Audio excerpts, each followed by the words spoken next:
Саламатсыздар ма? Жалпы Қазал алтын дүкенінің керемет әшекейлерімен таныстырып өтейін. Қысқаша мына жерде бізде әдемі коле, қараңыздар, мінекей бриллиантовый итальянский золотодан жасалған. Жалпы орта жастан бастап тұтынып тағуға болады, және бұл коленің бірге осындай браслеті жүреді. Өте әдемі. Мінекей қараңыздар. Осындай сияқты біздің көптеген Қазал алтында біздің әшекейлеріміздің сан түрлері бар. Жалпы алдағы уақытта келіп, өздеріңізге тұтынуға, тағуға, құдалыққа, тойға келіп алсаңыздар болады. Дизайндарының өзі ерекше, таза оригинал болады бұл жерде. Қазір енді көптеген алтынның түрлері көп, сондықтан да осындай таза оригинал итальянский золотодан да бар. Және де Ресейден де шығатын алтындарымыз бар ғой біздің.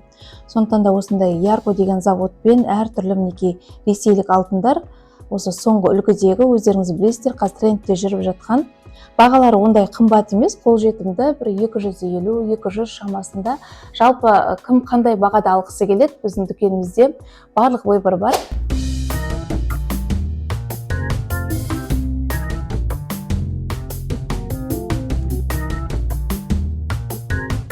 Барлықтарыңызға сәлем. Бұл 1001 кәсіп YouTube арнасы. Бүгін бізде 11-ші шығарылым, және біз Қазалы алтын дүкенінде қонақтамыз.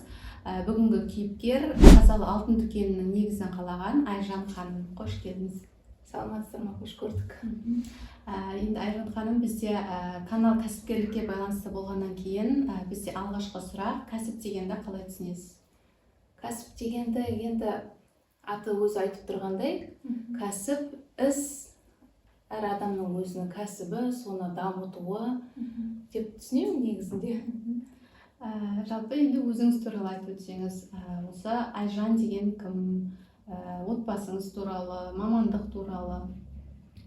Айжан деген енді ең бірінші жеке тұлға, одан кейін 4 баланың анасымын, көп балалы анамын, асыл жармын, бір әулетке келінмін, әке-шешемнің жалғыз қызымын дегендей осы.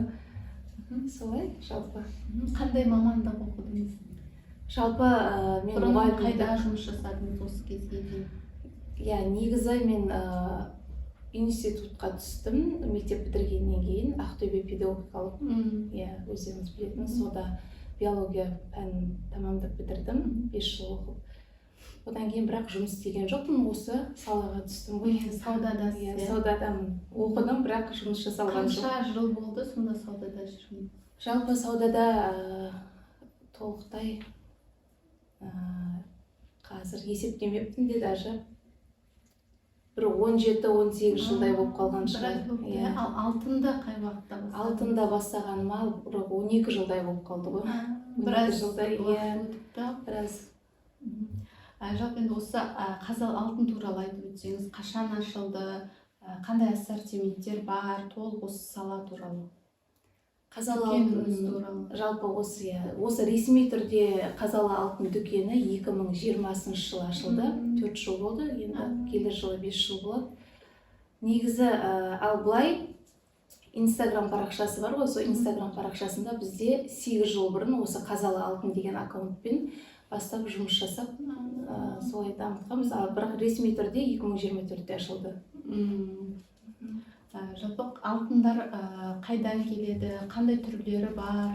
Алтындар енді негізі шетелден келеді ғой, отандық өнімде бар.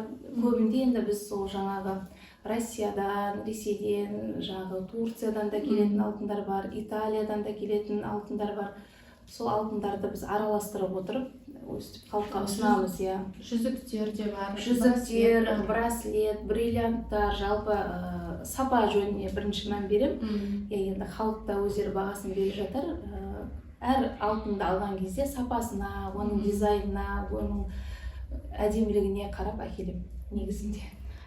Жалпы осы саланы кім таңдауға көмектесті? Жаңа айтып жатсыз ғой, 5 жыл болды деп.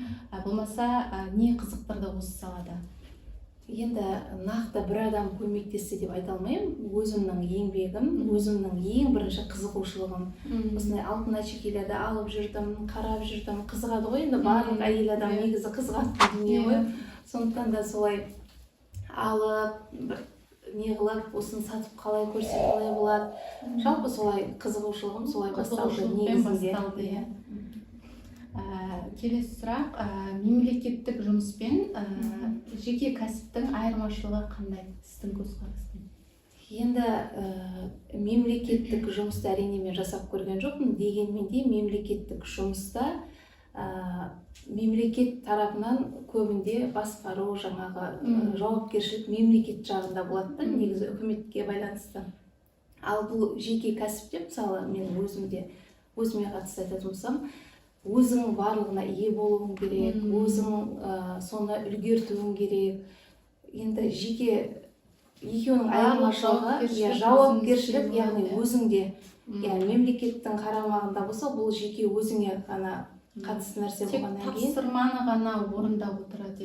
Иә, сол жағына. Да, өзіңізде еркіндік болады шамалы. Еркіндік те бар, дегенмен де барлық жауапкершілік өзіңде толықтай. Иә, сол жағынан.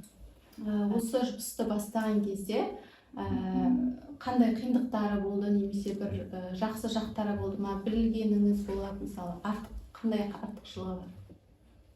Жалпы алтын саласын бастаған кезде ма? Негізі енді қиындықсыз болмайды, әрине, қиындығы да жақсы жақтары бар ма? Иә, жақсы жақтары да бар. Енді мен жақсы жақтары өте көп. Біріншіден енді мен өзімнің осы күнделікті жұмыста көретінім, әр адам келіп, алтынды алып, тағып, жақсы көңіл күймен шығады да, мына дүкеннен. Мен кей кезде қарап отырам, шығып, кәдімгідей қуанып жатады сол кезде. Ох, деймін, мына адам қуанып жатыр, значит, оның өмірі де ұзарады. Жақсы көңіл күймен шығады. Иә, солай болады. Мен сол жағын толықтай айта аламын да. Одан кейін енді жаман жақтар әрине болады ғой, қиыншылығы қатты шілей жаман деп те айта алмаймын, бірақ жақсысы да, жаманы да өмір болғаннан кейін қиындықсыз болмайды, әрине қиындығы болады. Солай енді қатар алып жүреміз. Екі жақты да. Енді осы алтын саласын көп адам айтады, біраз ақшамен бастау керек деп. Жалпы үйде болсын, қанша кассамен бастауға болады осы саланы? Енді нақты сомасын айту білмеймін, ол дұрыс емес шығар, бірақ аз ақша кетпейді, оны өздеріңіз де білесіздер, қазіргі уақытта әсіресе бірталай ақша қаражат керек негізінде. Енді ол жерде таңдау болу керек, размері болу керек дегенде ғой, сондықтан да енді өздеріңіз білетіндей, солай бірден болмайды әрине, дегенмен де солай қомақты ақшамен қаражат керек бастай алады, иә. Өзіңіздің бір хоббиіңіз бар ма? Жақсы көріп істейтін, болмаса бір арнайы уақыт бөліп, мен осыны жасаймын деген.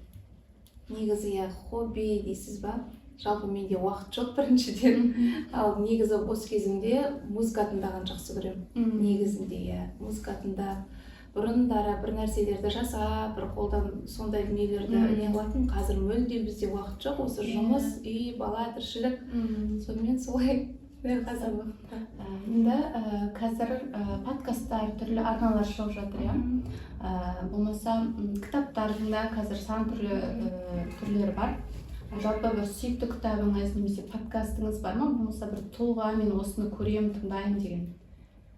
Жалпы енді бір кітапты үлгі ретінде фильмдерде көріңдер деген деп ұсыналатын ба? Жалпы бет тұлғаларды көп қой негізінде, бірақ енді былай қараймын деп айта алмаймын, шынын айтайын. Бірақ соңғы оқыған кітабым Жұлдыз Қайратқызының Әке деген кітабын оқығанмын. Ол өте керемет кітап, оқысаңыздар болады. Одан кейін тағы бір кітапты бастап қойдым, бірақ енді аяқтаған жоқпын. Джейн Остиннің Тәкаппар ғашықтар деген кітабы. Енді осы кәсіпті бастаған кездегі алғашқы 6 айыңыз туралы айтып беріңізші. Қалай болды, қалай басталды? Осы дүкенді ашқаннан кейінгі айтайын да, негізінде 20-шы жылы аштым дедім ғой. Сол кезде осы дүкенді ашып, ол кезде сол барлығымыз маскамен жүрдік. Одан кейін карантин болды.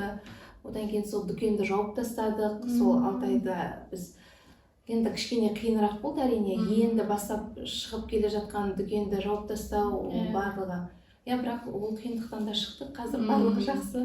Сол кезде онлайнға көшті барлығы. Сол уақытта сізде онлайн саттыңыздар ма? Онлайн саттық, онлайн дегенде енді телефон арқылы да келіп те әйтеуір халық жан жақты алып жатты ғой, той болып жатты дегендей ғой. Қазір енді көбісі онлайнға өтіп жатқаннан кейін бізде Қазалда байқаймыз да, тек сарафанный радио жақсы дамыған, ал Инстаграм, тикток арқылы сату кішкене баяулау. Негізі соған көшіру мақсатында, кішкене онлайнға шығару мақсатында да осы түсірілімді бастағанбыз. Осы жұмыс орнында болған қандай да бір қызықты оқиғаңыз бар ма? Жұмыс барысында енді қызықтар болып тұрады. Негізінде осы жақын арада клиент келіп бір зат алған болатын рассрочканың кезінде. Сол клиентімізге енді QR-мен тарту керек қой бізде. Ол клиент те ұмытып кеткен, біз де ұмытып кеткенбіз, ол кісі затын алып кеткен. Сөйтіп ол кісіні жаңағы роботыға звондап, іздеу салып, сөйтіп тауып алып, ол кісі шошып кетіп, бір жақындарымыз болып шықты негізінде. Апай, не болды деп сондай болған, мен айтып жатырмын, ол кісі ұрлаған жоқ, сондай болды деп.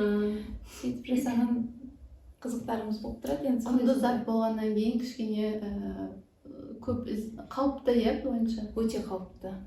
Қарап тұрмыз жұмыс бұл, өте кішкентай майда дүние болғаннан кейін мұқият қарау керек. Құнды әрі майда мұқият болу керек. Осы мұқият дегенге тағы бір айта салайын. Мысалы, осындай табысты кәсіпкер болу үшін қандай қасиет болмаса қабілеттер болу керек?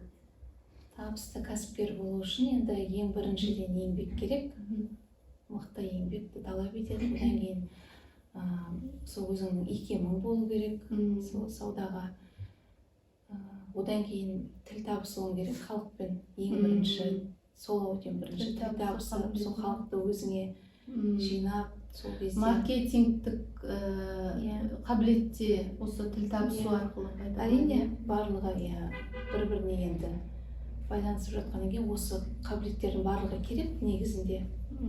Тіл керек, тарту керек, жұмсақ сөйлеу керек, сөйтіп еңбектену керек.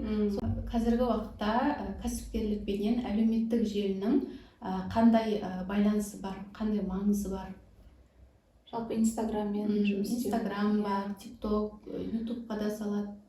Негізі біраз байланысы бар. Қазіргі уақытта өздеріңіз білесіздер, тикток желісі болсын, Инстаграм болсын, белсенді болу керек. Негізі менің Инстаграм аккаунтым осыдан 1,5-2 жыл бұрын блокқа кетіп қалды. Өзімнің бұрыннан 8 жылдан бері келе жатқан аккаунтым, сонымен Қазалы алтын деп қайтадан аштым. Енді біраз дүниелерді онлайн басқа қалаларға жіберіп отырамыз ғой. Жаңағы Инстаграм арқылы көреді, заказ береді. Онлайнда сауда жасауға болады. Болады әрине, кез келген қалаға доставканы біз жасап отырамыз. Атырау болсын, Астана болсын, Байқоңыр болсын, енді қалай келеді клиент, солай жасап жіберіп жатамыз. Бірақ енді шүкір осы уақытқа дейін бірде-бір возврат болған емес, барлығы рахметін айтып, солай алып жатады клиенттер. Жақсы. Енді жаңа айтып жатырмын ғой, осы 17 жыл болды дедіңіз, осы салада жүргеніңізге? Жалпы салада, Енді осы саланы таңдамағанда мына салада жұмыс істейтін едім деген болады ма? Мүмкін, енді мамандығыма сәйкес мұғалім де болуы мүмкін. Бірақ негізі мен сол кішкене бала кезімнен осы саудаға жақын болдым. Кішкене кезімнен жаңағы печенье, шоколад дегендерді сатып, мен папама кішкентай кезімде маған осындай пикник деген печеньелер болды ғой сол кездері. Солардың барлығын әкеліп бер, мен сатамын деп, сөйтіп есіктің алдына сатып, сондай болғанмын негізі. Кішкентай кезіңізден саудаға бейім болып тұрмын ғой негізінде. Жиындарға, тойларға барамыз ғой, сол кезде сіз байқайсыз ба, мысалы, сіздің алтынды тағып отырғанын, болмаса бір сыйлыққа беріп жатқанын, әрине білмей барып аяқ асты көрген сәттер бола ма? Негізі тойларда көп болады, менің клиенттерім тағып отырады, бір жағынан қуанып отырамын. Сонда айтып жатады, кейбір бір дастарханда болып қаламыз, кейбір қонақтармен әде неге өзіңіз тақпайсыз, мынау неге тақпай келдіңіз деп маған бүйтіп WhatsApp-тан жазатын кездер де болады негізі клиенттердің. Алтын сатқаннан кейін алтынға кәдімгі малынып барлық жер алтын болу керек деп елестетеді ғой. Иә, сөйтіп елестететінімді мен өте өйтіп қатты тағам деп айта алмаймын. Енді бір-екі дүниеден ғана тағам. Кәдімгідей бір қалыпты, бірақ анандай қылып тағу жоқ. Ол сауда, ол андай бір тағу керек деген Әрине, міндет емес. иә, бұл кәдімгі халықтың заты, кәдімгі жұмыс, оның барлығын тағып бара алмайсың, оның өзінің родной этикеткасы болады. Ондай тақпаймыз да енді өзіміздің бар дүниемізді қолдан келгенше. Иә. Солай барамыз, бірақ сондай сұрақтар, сондай нелер кетіп жатады. Тойда отырып кей кезде өзім қарап күлемін. Әте, мынау неге тағып келмейсіз деп сондай кездер болған. Жалпы осы Қазалы алтын дүкеніне сипаттама, толық ақпарат айтып жіберсеңіз, адресі қандай, Instagram қандай? Қазалы алтын дүкені бізде Біржан сал 63, Қазалы ауданында, иә, осы базарға жақын орналасқан, үлкен көктем деген сауда ғимаратының астындамыз. Instagram парақшамыз сол Қазалы алтын деген дүкен. Одан кейін біздің TikTok'ымыз да бар. Иә, енді біраз танып қалды ғой қаз дегенмен де. Соңғы сұрақ бізде жалпы біздің каналға сипаттама болмаса бір сын пікіріңіз болса. Жалпы сіздерге ең біріншіден рахмет айтамын. Осындай біздің ауданның жас кәсіпкерлерін қолға алып, олардың еңбектерін бүйтіп көрсетіп, жариялап, енді біз болмаса біреу білер, біреу білмес, енді сондай сіздер жақсы жұмысты бастаған екенсіздер. Рахметімді айтамын. Әрі қарай өсе беріңіздер. Негізі енді біздің Қазалы ауданы өте халқы еңбекқор, өте керемет. Өзім Қазалыда туылғаныма өте қуанамын. Осындай жас кәсіпкерлеріңіз, осындай жақсы сұхбат беретін жандарыңыз көп болсын. Сіздерге рахмет көп. Бізге қонақ болуға келіскеніңізге көп рахмет айтамыз. Еңбегіңіз жемісті болсын, табысты болыңыз. Осымен біздің 11-ші түсіріліміміз аяқталды. Бүгін бізде қонақта Қазалы алтын дүкенін негізін қалаған Айжан ханым болды. Бізге кейіпкер болғаныңызға көп рахмет айтамыз. Еңбегіңіз жемісті болсын, табысты болыңыз. Алдағы уақытта алла расуларыңыз көп болсын. Біз сіздермен қоштасамыз. Біздің каналға тіркелуді ұмытпаңыздар. Қош сау болыңыздар. Әдемі итальянский кулондар. Жалпы бұл кулондардың дизайндары өте ерекше болады. Қараңыздар мінекей. Жалпы келген біздің клиенттеріміз әртүрлі дизайнды жақсы көреді. Сондықтан да біз енді барынша әртүрлі қылуға тырысамыз. Ол енді кейбір адамдар өзінің мінезіне сәйкес тағады, өзінің мамандығына сәйкес тағады деген сияқты ғой. Кейбіреулер бөпелі болғысы келіп, әдемі сол балаларға қатысты кулонды тағады. Сондықтан да бізде осындай әртүрлі бізде мінекей шеберлерге арналғанда осындай кулондарымыз бар. Жалпы негізі бізде выбор көп. Мен енді қысқаша сіздерге осындай ғана түрлерін көрсетіп жатырмын. Барлығы сапасы жоғары. Оған енді өзім сеніммен айта аламын, өзім әкелгеннен кейін. Сондықтан да біздің Қазалы алтыннан қандай алтын алсаңыз да ешкім өкінбейді.